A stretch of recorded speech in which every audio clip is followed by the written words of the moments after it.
ও মায়েরা বাবারা কিছু মনে করবেন না, খবর নিয়ে দেখবেন যত বৃদ্ধাশ্রমে কোন বাড়ির বাবা মায়েরা আছে বলবো, ছেলে ডাক্তার, ছেলে মাস্টার, ছেলে চ্যাটার অ্যাকাউন্টার, ছেলে উকিল,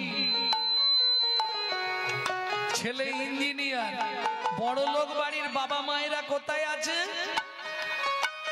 আমি বলবো নি, আপনারাই বিচার করছেন। কিন্তু বলুন তো, ওই সতীশ যে রিক্স অটো চালায়, একবেলা হয় একবেলা রান্না হয়নি, কিন্তু বাবা মাকে দিয়ে এসছে কি? জানে আমার জুটলেও বাবা মা জুটবে। কেন? সতীশের বাবা মা সতীশকে পড়াশোনা করায়নি, কিন্তু আসল শিক্ষাটা তার কানে দিয়েছে, মানুষকে কি করে ভালোবাসতে হয়। আর ওই বাবা মাগুলো ছেলে মেয়েগুলোকে উচ্চ শিক্ষায় শিক্ষিত করেছিল। সেদিন বাপ বলা বাংলা থেকে তুলে দিয়েছিল, শিখিয়েছিল বাপ বলবি নি, লজ্জা লাগবে, মুখে বলবি ড্যাড। আর সেই ছেলেটাই বড় হয়ে বলছে এবার শালা হ্যাট। जैसा गुरु तैसा चला, मागदा भेली तो देता ढेला। আপনি যেমন তৈরি করবেন তেমন হবে, এটা বুঝতে হবে। ভাবুন, আজকে বিদেশ থেকে এসে তারা আমাদের ধর্ম নিয়ে নাড়াচাড়া মেরে খাচ্ছে। হরে কৃষ্ণ বলতে পারে না, হরে কৃষ্ণা হরে কৃষ্ণা করছে। মায়াপুর গেছেন তো, শুনবেন কৃষ্ণ ভালো করে পরিষ্কার এখনো বলতে পারে, হরে কৃষ্ণা হরে কৃষ্ণা। তারা তাদের ছেলেদের মেয়েদের শেখাচ্ছে সকালে উঠেই বলবি হরে কৃষ্ণা, জয় নিতাই, গৌর হরি বল। আর আমরা ছেলে মেয়েদের কি শিখাচ্ছি? সকালে উঠেই বলবি গুড মর্নিং। উচ্চ শিক্ষায় শিক্ষিত করবো, হরি বল হরি বল, গুড মর্নিং। তার কিছুদিন পরেই ছেলে এবার ধরেছে ফিল্ডিং। যেমন তৈরি করবে, কিছু করার নেই। গিয়ে দেখে আসুন, তারা আমাদের ধর্ম নিয়ে নাড়াচাড়া মেরে খাচ্ছে। আর আমরা কলির এমন চরিত্রহীন সন্তান, নিজের বাপকে বাপ বলতে কষ্ট লাগে, আমরা শ্বশুরকে বাবা বলা প্র্যাকটিস করি। এটাই আমাদের চরিত্র।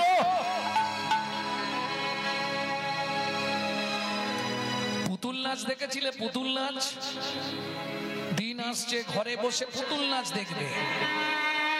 দেখেছো পুতুল নাচ? আগেকার দিনে হতো, ওই ওপরে একজন বসে বসে না সুন্দরভাবে পুতুলগুলোকে নাচাতো। এই কিসের পুতুল ওগুলো? না না, কাঠের নয়, সোলার সোলার। আচ্ছা, পুতুল নাচ তোমরা সত্যি দেখেছো? সত্যি বলছো? আচ্ছা, যার অভিনয় শেষ হয়ে যেত তাকে কি করতো? ফেলে দিত? ফেলবে না, যার অভিনয় শেষ খিজ মেরে দেবে। তাই করতো না? সত্যি পুতুল নাচ দেখেছো? সত্যি বলছো? বুকে হাত রেখে বলো, তোমার সংসারের পুতুল নাচটা তুমি দেখেছো? ওইটা আজকে দেখবে।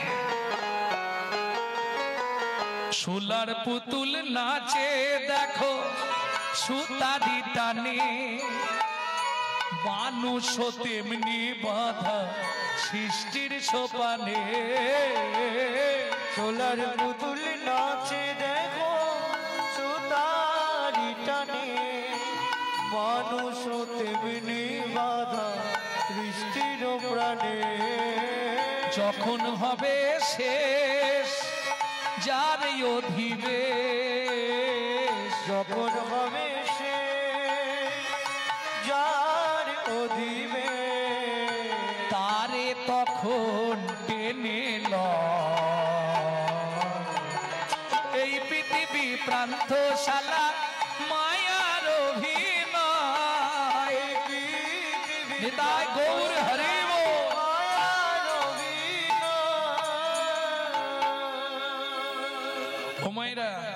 তাহলে লক্ষ্য কি? ভগবত ভজন। মানুষকে ফুলের মতো হবে, ফুলের সঙ্গে মানুষের তুলনা করলেন কেন? ফুল দেখবেন ফুটলো, গন্ধ বিলালো, আবার চলে গেল, থাকে একদিন দুদিন, খুব বেশি হলে 3 দিন, তারপর নিজে থেকেই পাপড়ি ঝরে যায়। কোন ফুলের সঙ্গে বৈষ্ণব কবি মানব জীবনের তুলনা করছে? শেফালি। শেফালি ফুল চেনো? চেনো না? শিউলি। শিউলি। ও মায়েরা, শিউলি ফুল চেনেন তো? শিউলিকে ফুটতে দেখেছেন? কিরম মিথ্যেবাদী দেখে। যদি কেউ বলে শিউলিকে আমি ফুটতে দেখেছি, তার মতো মিথ্যুক পৃথিবীতে কেউ নেই। আপনি যখন দেখেছেন তখন গাছের তলায় ডেড বডি পড়েছিল। কেন? শিউলি ফোটে কখন? শুনে নিন, গভীর রাত্রিতে শিউলি ফোটে। আর মানব জাতির নয়ন খোলে কখন? ফোটে কখন? গভীর রাত্রিতে। মায়ের পেটের ভেতর যখন গভীর রাত্রিতে নয়নটা খোলে, তখনই পেটে লাথি মারা শুরু হয়, বেরোবার জন্য ছটফট করে। আর দেখবেন যারা মা হয়েছেন তারাই বলতে পারবেন, পেটের যন্ত্রণা শুরু হয় গভীর রাত্রির থেকে, লাথি মারতে শুরু করে, এবার বেরোবো। বুঝে নেওয়া গেল? গভীর রাত্রিতে যেমন শেফালি ফোটে, গভীর রাত্রিতে মানবের নয়ন খোলে। তাই শেফালির সঙ্গে মানব জাতির তুলনা করছে বৈষ্ণব কবি। কেন? শেফালিকা ফুটে দেখো গভীর নিশীতে, গন্ধ বিলায়ে শেষে ঝরে প্রভাতে। শেফালিকা ফুটে দেখো গভীর নিশীতে, গন্ধ বিলায়ে শেষে ঝরে প্রভাতে। মানুষও তেমন ওই ফুলেরই মতো, মানুষও তেমন ফুলেরই মতো, ঝরে যায় তার ইশারা। এই পৃথিবী প্রান্তশালা মায়ার অভিনয়। নিতাই গৌর হরিব। মায়ার অভিনয়। এই পৃথিবী পান্থশালা মায়ার অভিনয়। তাই জেনেই যখন গেলাম সব মায়ার অভিনয়, তাহলে এবার যে যা চিন্তা করাই ভালো। না না, আমি ঝগড়া বাঁধাচ্ছি নি আপনাদের সংসারে। যে যার চিন্তা করতে হবে। এবার স্বামী তোমার চিন্তা করে লাভ হবে না, তুমি স্বামীর চিন্তা করেও লাভ হবে। ওটা লোক দেখানো একটু আহা উহু করতে হবে, বাকি ভেতরের চিন্তা নিজেরটা নিজেকে করতে হবে। এপার বাংলার জন্য স্বামী আছে, ওপার বাংলায় তো কেউ থাকবে না, তখন কি হবে? সঞ্চয় করো, এখনো সময় আছে।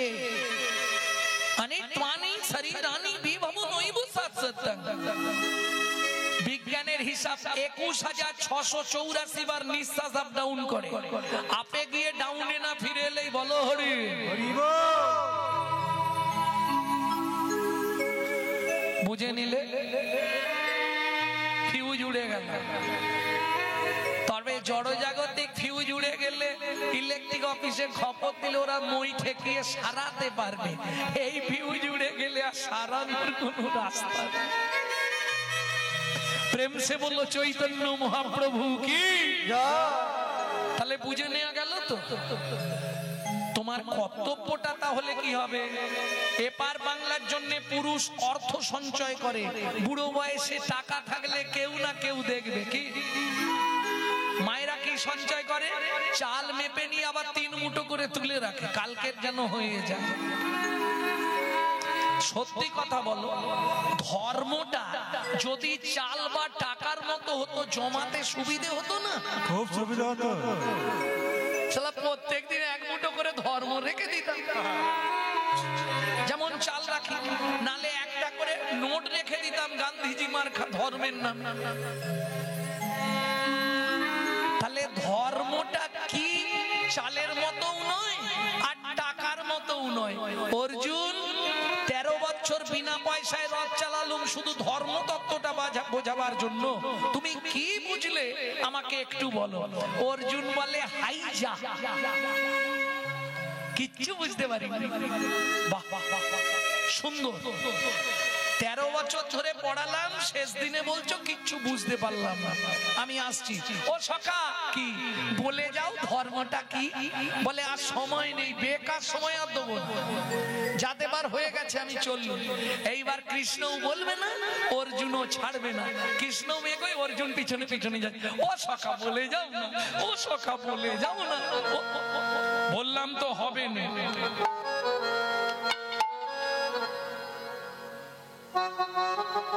কেউ যদি পিছনে কাঙালের মতো এইরকম করে কি করবে? ভগবান বলছে হবে না, অর্জুন আর আওয়াজ করছে না, ইশারা করছে।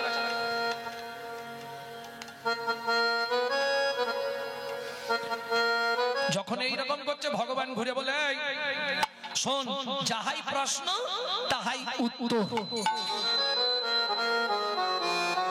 বুঝে নিলেন মায়েরা না ভাবতে হবে? বুঝতে পারেননি? ধর্ম কি? যাহাই প্রশ্ন তাহাই উত্তর। আগে ধর্ম রে পরে ধর্ম রে, আগে ধর্ম রে পরে ধর্ম রে, আগে ধর্ম রে পরে ধর্ম রে, আগে ধর্ম রে পরে ধর্ম রে, আগে ধর্ম রে, ধর্ম রে, ধর্ম রে, ধর্ম রে, ধর্ম রে, ধর্ম রে, ধর্ম রে। ও গোসাই, মরে যে কি ধরা যায়? সবসময় বলছেন ধর্ম রে, ধর্ম রে। আরে ওই বানানটা হচ্ছে মরয়কার মোরে, মোরে মানে বলো হরি হরি বল। আর আমি বলছি মোরে, ময়কার রয়কার, মোরে মানে আমাকে। আগে ধর্ম রে পরে ধর্ম রে, আগে ধর্ম রে পরে ধর্ম রে, যখন ধর্ম লুপ্ত দেশ বিচিত্র ছিল গুপ্ত চিরকাল। ধর্ম লুপ্ত দেশ বিচিত্র ছিল গুপ্ত চিরকাল, ধর্ম লুপ্ত দেশ বিচিত্র ছিল গুপ্ত চিরকাল। ধর্ম লুপ্ত দেশ বিচিত্র ছিল গুপ্ত চিরকাল, নদিয়ায় এসে গৌরব এসে প্রচারিল শচীর দুলাল। নদিয়ায় এসে গৌরব এসে প্রচারিল শচীর দুলাল। বলে নামের পরার ধর্ম নাই রে, নামের পরার ধর্ম নাই রে, নামের পরার ধর্ম নাই রে, নামের পরার ধর্ম নাই রে, যত দান যোগ্য করো ভাই রে, নামের পরার ধর্ম নাই রে, দান যোগ্য করো ভাই রে, নামের পরার ধর্ম নাই রে, যত পূজা পার্বণ করো ভাই রে, নামের পরার ধর্ম নাই রে। পার্বণ করো ভাই রে, এই কলি জীবের উদ্ধারিত বলে জীবের উদ্ধারিতে, নামের পরার ধর্ম নাই রে, নামের পরার ধর্ম নাই রে, পরার ধর্ম নাই রে। অনেক দান করেছি জীবনে, গো কোটি দানে গহনে চ কাশি, মাগে পয়াগে কটি কল্পবাসী, সুমেরু সমতুল হিরণ দানে, नहीं तुल्लो राधा श्री गोविंद नामे। বুঝে নেওয়া গেল না বোঝা গেল? ব্রাহ্মণকে আসতে, ব্রাহ্মণকে গরু দান করলে কি হয়? না না, আমি ব্রাহ্মণ বলে তোমাদের গরু দিতে বলছি না, এটাই যেন ভেবো।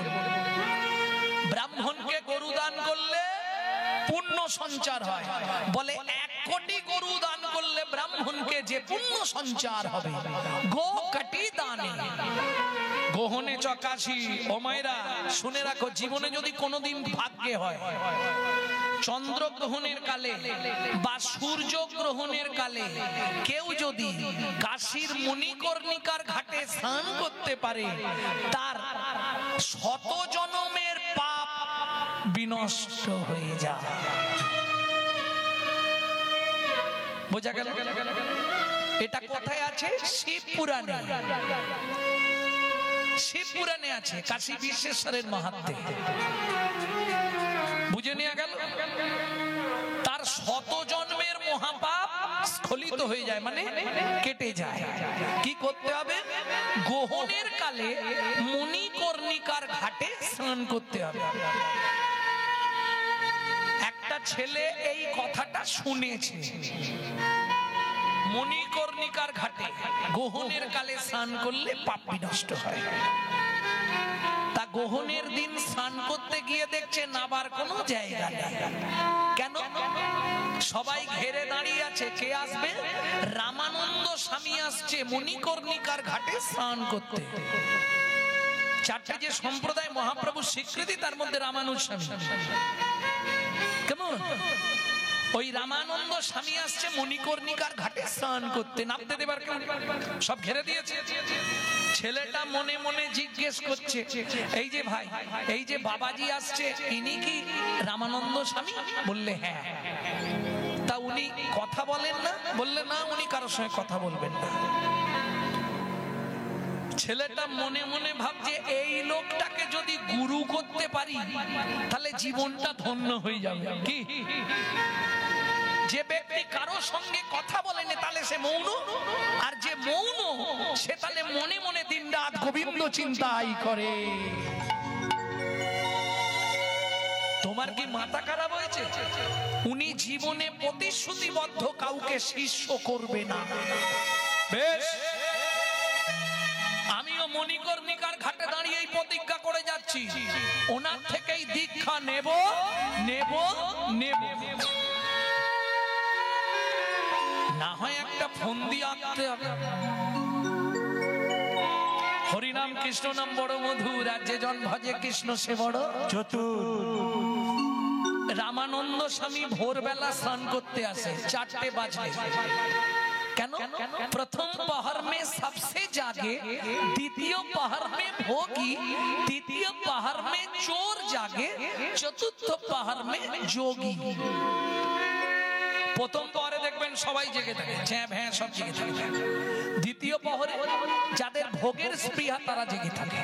তৃতীয় পহরে কারা জাগে? যারা তালা ভাঙার চাকরি করে। কি হলো, হাসছো কেন? চতুর্থ পহরে কারা জাগে? যারা যোগী মানুষ। 3টে বাজলেই উনি স্নান করতে আসবে। রাত্রি 2টোর সময় ছেলেটা মণিকর্ণিকার ঘাটে চলে গেছে। এখন রামানন্দ স্বামী তো কাউকে দীক্ষা দেবে না, কিন্তু আমার ইচ্ছা ওনার থেকেই দীক্ষা নেব। দেখি কি হয়। কি করছে দেখুন, ঘাটের একটা পাথরকে তুলেছে, তুলে পাথরটাকে জলে ফেলে ফেলেছে। থাক থাক পাথর দেওয়া, তাহলে একটা পাথর কমে গেল, ওই পাথরের মতো একটা দাগ হয়ে গিয়ে শুয়ে আছে। আবার উপর হয়ে নয়, চিত হয়ে শুয়েছে, যাতে পাটা বুকের ওপর পড়ে। বাবু, কৃপা কি করে পেতে হয়? করে পাওয়ার নাম কৃপা, অত সহজে পাওয়া যায় না। সাধুগুরু বৈষ্ণবের কৃপা পেতে গেলে কষ্ট করতে হয়। যখনই 3টে বেজেছে, রামানন্দ স্বামী তো বেশ আনন্দ করতে করতে আসছে, বা স্নান করবে। আহা, যার দর্শনেই দেহটা পবিত্র হয়ে যায়, সে তো আর জানে না যে এই কীর্তন হয়ে আছে আগে থেকে।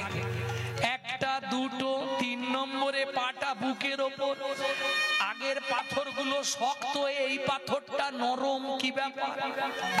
যেই পা দিয়েছে বুঝতে পেরেছে কেউ শুয়ে আছে, অমনি চিৎকার করে উঠেছে, রাম কহো, রাম কহো, রাম কহো। বলেই উনি জলে নেমে গেছে। আর যেই নেমে গেছে, ছেলেটা উঠেই নাচতে শুরু করেছে, আমার দীক্ষা নেওয়া হয়ে গেল, আমার দীক্ষা নেওয়া হয়ে গেল। তুমি পরশ করে আমায় নাম দিয়েছো, আমার দীক্ষা নেওয়া হয়ে গেল। তুমি পরশ করে আমায় দীক্ষা দিলে, দীক্ষা নেওয়া হয়ে গেল। রামানন্দ স্বামী স্নান করে উঠলেন, ছেলেটা এসে প্রণাম করলেন, গুরুদেব। কে তোর গুরুদেব? ও মা, আমি তো শুয়েছিলাম পাথর ফেলে দিয়ে, আপনি তো বুকে পা তুলে দিয়ে বললেন রাম কহো, রাম কহো, রাম কহো। 3 বার কইলে উচ্চারণ, কইলে উচ্চারণ, তাহাতেই হইল আমার দীক্ষা গ্রহণ। দীক্ষা গ্রহণ। জিব্বার করছেন কেন? আমি প্রতিজ্ঞা করেছিলাম জীবনে কাউকে শিষ্য করব না। তোর এত অনুরাগ? আমি মূর্খ ছেলে যে আমি তোকে কৃপা করে দিলাম, আজ থেকে এই মণিকর্ণিকার ঘাটে থাকবি। আদিতে আমার বংশ ছিল জোলা বংশ, মুসলমান, এখন হিন্দু ঘরে থাকি। তোর নাম কি? আমার নাম ভক্ত কবির। কবির, সুন্দর নাম। তা এক কাজ করবি, আমি কৃপা করে দিলাম, এই মণিকর্ণিকার ঘাটে দিনরাত মন্ত্র জপ করবি, আর যখনই সময় পাবি ভগবানকে নিয়ে পদাবলী রচনা করবি, তাতেই তোর কৃপা হয়ে যাবে। সেই কবিরজি লিখছে, প্রথম জীবনের প্রথম গান কবিরজি। গাইব কি দুলাই? ডুব ডুব ডুব ডুব সাগরে আমার মন, মন আমার ডুব ডুব ডুব ডুব সাগরে আমার মন। ওরে অনেক সাগরে ডুব দিলি, একবার ভগবানের রূপের সাগরে আমার মন ডুবে যা। তলা তল পাতাল খুঁজে, তলা তল পাতাল খুঁজে, তলা তল পাতাল খুঁজে, তলা তল পাতাল খুঁজে পাবি রে সেই রত্ন ধন। ডুব ডুব ডুব ডুব সাগরে আমার মন আমার, ডুব ডুব ডুব ডুব সাগরে আমার মন আমার, ডুব ডুব ডুব ডুব সাগরে আমার মন। ড্যাং ড্যাং ড্যাং ড্যাং ডিঙা শালাই আবার সে কুঞ্জ। ড্যাং ড্যাং ড্যাং ড্যাং ডিঙা চালাই আবার সে কোন যায়। ধিক ধিক ধিক জ্ঞানের বাতি, দিক দিক দিক জ্ঞানের বাতি, ধিক ধিক ধিক জ্ঞানের বাতি, দিক দিক দিক জ্ঞানের বাতি জ্বলছে হৃদে অনুক্ষণ। ডুব ডুব ডুব রূপ সাগরে আমার মন, মন আমার, ডুব ডুব ডুব ডুব সাগরে আমার মন আমার। খুঁজ খুঁজ খুঁজ খুঁজলে পাবি হৃদয় মাঝে বৃন্দাবন। ওরে খুঁজ খুঁজ খুঁজ খুঁজলে পাবি নয় মাঝে বৃন্দাবন। কবির বলে ভজ ভজ ভজ, কবির বলে ভজ ভজ ভজ, কবির বলে ভজ ভজ ভজ, কবির বলে ভজ ভজ ভজ। ভজ রে গুরুর শ্রী চরণ। ডুব ডুব ডুব রূপ সাগরে আমার মন, মন আমার, ডুব